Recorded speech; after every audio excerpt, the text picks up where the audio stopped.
Hey, my name is Matthew Rill, and I'm doing my project on aerogels. So what are aerogels? Aerogels are synthetic materials derived from gels. They have a solid framework like that of a gel, but the liquid has been replaced with gas. This results in a very light and porous solid with exciting properties like low density and thermal conductivity.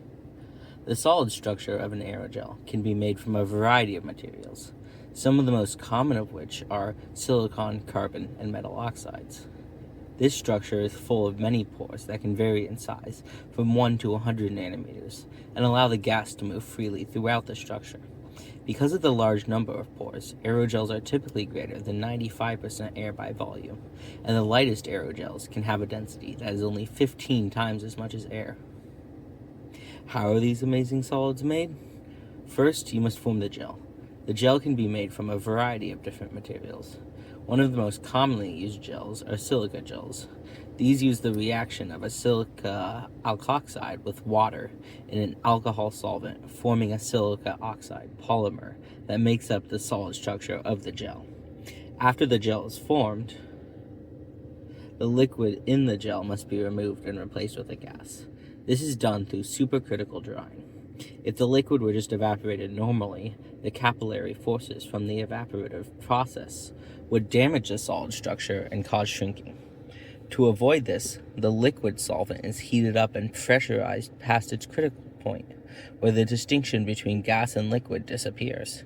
The solvent can then be cooled down directly into the gas phase without having to undergo these capillary forces. The resulting product, after the supercritical drying, is the aerogel. An alternative process to supercritical drying is freeze drying. This method doesn't need the high pressure and temperature required in supercritical drying, but instead freezes the liquid and uses sublimation to reduce the capillary forces on the structure.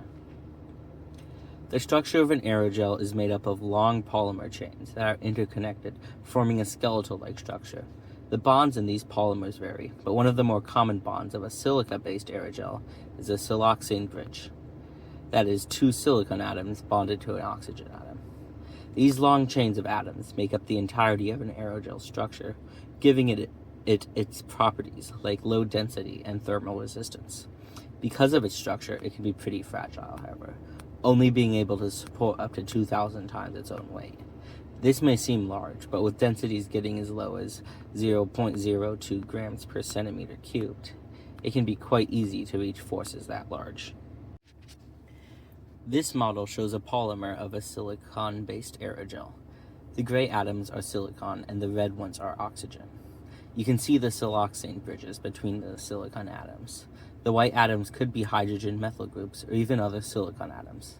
This is a very simplified example of its structure in order to better visualize the silicon chain, but in reality these polymers are usually much thicker than just one atom.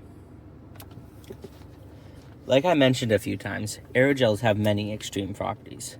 Its low density is due to the fact that it is greater than 90% gas by volume, allowing them to achieve a density close to that of a gas.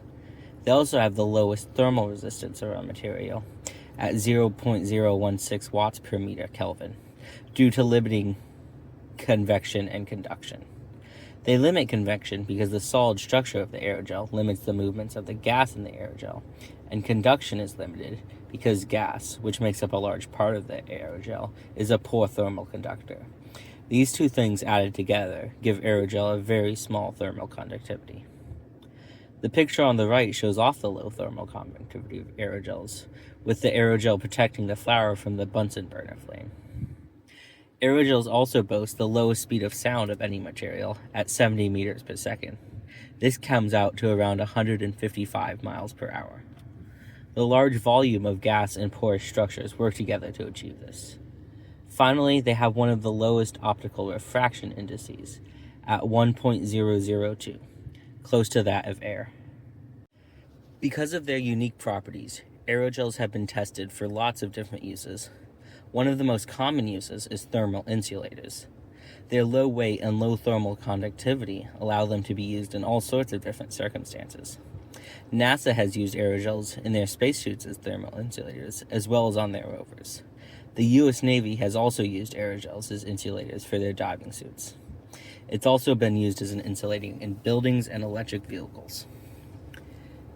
Their porosity and high surface area also lend them to be used as purifiers for both liquid and gases, being able to absorb a large variety of different materials. Aerogels are also used as a catalyst or a catalyst support. They have high porosity and a large surface area, which are both desired in a catalyst. And carbon-based aerogels have also been reported to be able to withstand temperatures of 2,500 degrees Celsius. Thank you all for listening to my presentation.